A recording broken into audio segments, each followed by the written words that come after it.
today we finish Harry Potter. It has been quite the ride, and we get to wave goodbye to Harry. Thank you so much for listening. I always get nostalgic, a little bit sappy at the end of the books, but I think it's great that we've been able to do this online learning and that it's worked out. So thank you, everyone. Let's get to it then. Mr. D finishing Harry Potter, pages 219 through 223. Ahem. Madame Pomfrey, the matron, was a nice woman, but very strict. Just 5 minutes, Harry pleaded. Absolutely not. You let Professor Dumbledore in? Well, of course. That was the headmaster, quite different. You need rest. I am resting. Look, lying down and everything. Oh, go on, Madame Pomfrey. Oh, very well, she said, but 5 minutes only. And she let Ron and Hermione in. Harry! Hermione was ready to fling her arms around him again, but Harry was glad she held herself in, as his head was still very sore. Oh, Harry, we were sure that you were going to. Dumbledore was so worried. The whole school's talking about it, said Ron. What really happened? It was one of those rare occasions when the true story is even more strange and exciting than the wild rumors. Harry told them everything, Quirrell, the mirror, the stone, and Voldemort.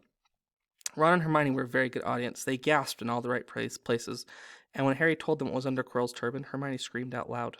So the stone's gone? Said Ron finally. Flamel's just going to die? That's what I said, but Dumbledore thinks that, what was it? To the well-organized mind, death is but the next great adventure. I always said he was off his rocker, said Ron, looking quite impressed at how mad his hero was. So, what happened to you two, said Harry. Well, I got back all right, said Hermione. I brought Ron round. That took a while.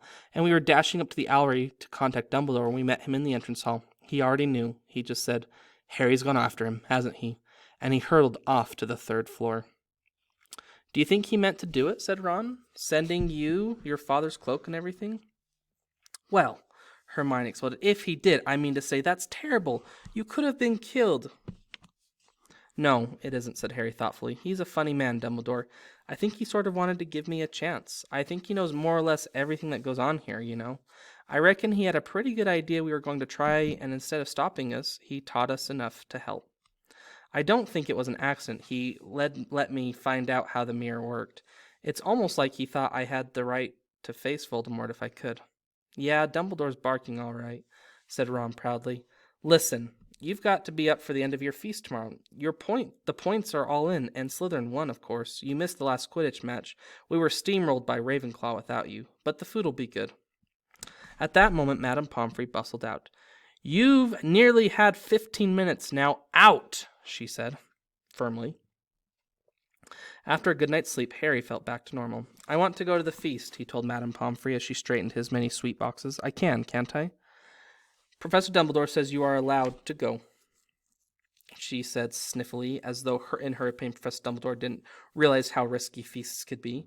And you have another visitor. Oh, good, said Harry. Who is it? Hagrid sidled through the doors as he spoke. As usual, when he was indoors, Hagrid looked too big to be allowed. He sat down next to Harry, took one look at him, and burst into tears. It's all my ruddy fault, he sobbed, his face in his hands. I told the evil git how to get past Fluffy. I told him it was the only thing I didn't know, and you didn't know, and I told him. You could have died. All for a dragon. I'll never drink again. I should have been chucked out and made her live as a muggle. Hagrid, said Harry, shocked to see Hagrid shaking with grief and remorse, great tears leaking down his beard. Hagrid, he'd have found out somehow. This is Voldemort we're talking about. He'd have found out even if you hadn't told him. You could have died, sobbed Hagrid. And don't say the name. Voldemort, Harry bellowed, and Hagrid was so shocked he stopped crying. I've met him, and I'm calling him by his name. Please cheer up, Hagrid. We've saved the stone. It's gone. He can't use it. Have a chocolate frog. I've got loads. Hagrid wiped his nose on the back of his hand and said, That reminds me. I've got you a present. It's not a stoat sandwich, is it? Said Harry anxiously, and at last Hagrid gave a weak chuckle. Nah, Dumbledore gave me the day off yesterday to fix it. Anyway, course, he should have sacked me instead. Anyway, got you this. It seemed to be a handsome leather-covered book. Harry opened it curiously. It was full of wizard photographs, smiling and waving at him. From every page were his mother and father. Sent owls off to all your parents' old school friends asking for photos. Knew you didn't have any. Do you like it? Harry couldn't speak, but Hagrid understood. Harry made his way down to the end-of-year feast alone that night. He had been held up by Madame Pomfrey's fussing about, insisting on giving him one last checkup, so the great hall was already full. It was decked out in the Slytherin colors of green and silver to celebrate Slytherin's winning the House Cup for the 7th year in a row. A huge banner showing the Slytherin serpent covered the wall behind the high table. When Harry walked in there was a sudden hush, and then everyone started talking loudly at once. He slipped into a seat between Ron and Hermione at the Gryffindor table and tried to ignore the fact that people were standing up to look at him. Fortunately, Dumbledore arrived moments later. The babble died away. "Another year gone," Dumbledore said cheerfully, "and I must trouble you with an old man's wheezing waffle before we sink our teeth into our delicious feast. What a year it has been! Hopefully your heads are all a little fuller than they were, and you have whole summer ahead to get them nice and empty before next year starts. Now, as I understand it, the House Cup here needs awarding, and the points stand thus. In 4th place, Gryffindor, with 312 points. In 3rd, Hufflepuff with 352. Ravenclaw have 426, and Slytherin 472. A storm of cheering and stamping broke out from the Slytherin table. Harry could see Draco Malfoy banging his goblet on the table. It was a sickening sight. "Yes, well done, Slytherin," said Dumbledore. "However, recent events must be taken into account." The room went very still. The Slytherin smiles faded a little. "Ahem," said Dumbledore. "I have a few last-minute points to dish out. Let me see, yes. First, to Mr. Ronald Weasley." Ron went purple in the face. He looked like a radish with a bad sunburn. "For the best played game of chess Hogwarts has seen in many years, I award Gryffindor House 50 points." Gryffindor cheers nearly raised the bewitched ceiling. The stars overhead seemed to quiver. Percy could be heard telling the other prefects, "My brother, you know, my youngest brother, got past McGonagall's giant chess set." At last there was silence again. Second, to Mr. Jacob Downs. Second, to Miss Hermione Granger for the use of cool logic in the face of fire.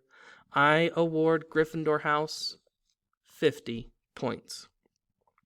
Hermione buried her face in her arms. Harry strongly suspected she had burst into tears. Gryffindors up and down the table were beside themselves. They were 100 points up. Third, to Mr. Harry Potter, said Dumbledore. The room went deadly quiet. For pure nerve and outstanding courage, I award Gryffindor House 60 points. The din was deafening. Those who could add up while yelling themselves hoarse knew that Gryffindor now had 472 points. Exactly the same as Slytherin. They had drawn for the House Cup. They had tied. If only Dumbledore had given Harry just one more point. Dumbledore raised his hand. The room gradually fell silent. There are all kinds of courage, said Dumbledore, smiling. It takes a great deal of bravery to stand up to our enemies, but just as much to stand up to our friends. I therefore award 10 points to Mr. Neville Longbottom. Standing outside the Great Hall might as well have sounded some sort of explosion had taken place. So loud was the noise that erupted from the Gryffindor table. Harry, Ron, and Hermione stood up to yell and cheer as Neville, white with shock, disappeared under a pile of people hugging him. He had never won so much as a point for Gryffindor before. Harry, still cheering, nudged Ron in the ribs and pointed at Malfoy, who couldn't have looked more stunned and horrified, as if he'd just had the body bind curse put on him. Which means, Dumbledore called over the storm of applause. For even Ravenclaw and Hufflepuff were celebrating.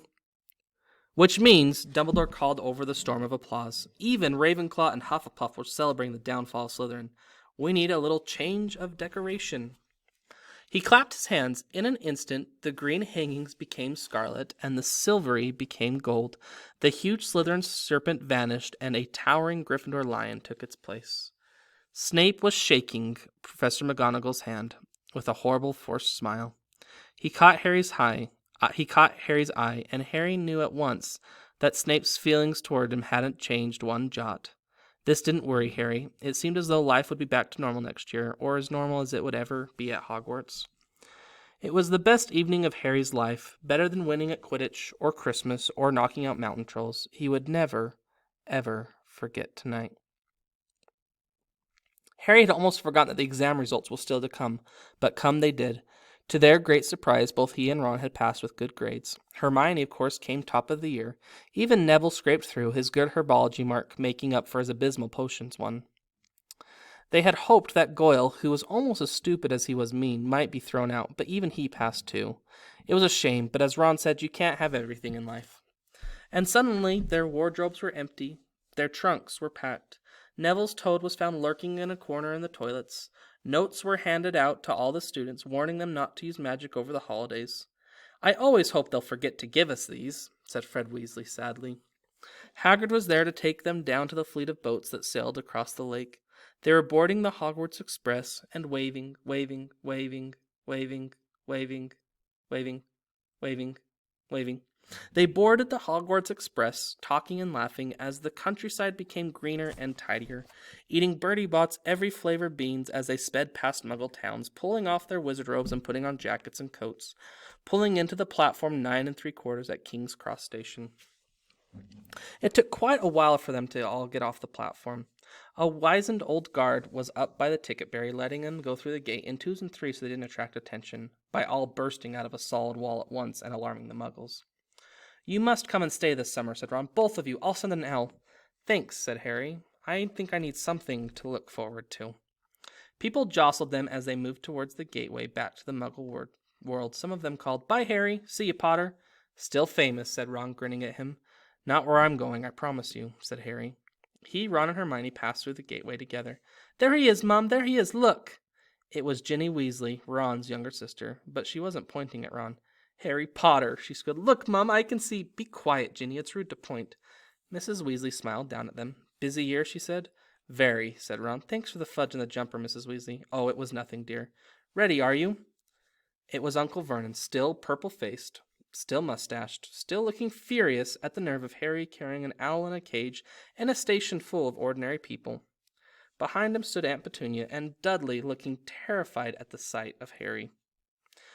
You must be Harry's family, said Mrs. Weasley. In a manner of speaking, said Uncle Vernon. Hurry up, boy, we haven't got all day. He walked away. Harry hung back for a last word with Ron and Hermione. See you over the summer, then. Hope you have a good holiday, said Hermione, looking uncertainly after Uncle Vernon, shocked that anyone could be so unpleasant. Oh, I will, said Harry, and they were surprised at the grin that was spreading all over his face. They don't know we're not allowed to use magic at home. I'm going to have a lot of fun with Dudley this summer. And that brings us to the end of Harry Potter. Thanks for listening to it. It's a good book, isn't it? It's just hard to end things sometimes, but I guess I'll just have to end it. I'll click the video and just stop it. I mean, the book's over, so even if the video keeps going on, the magic is done.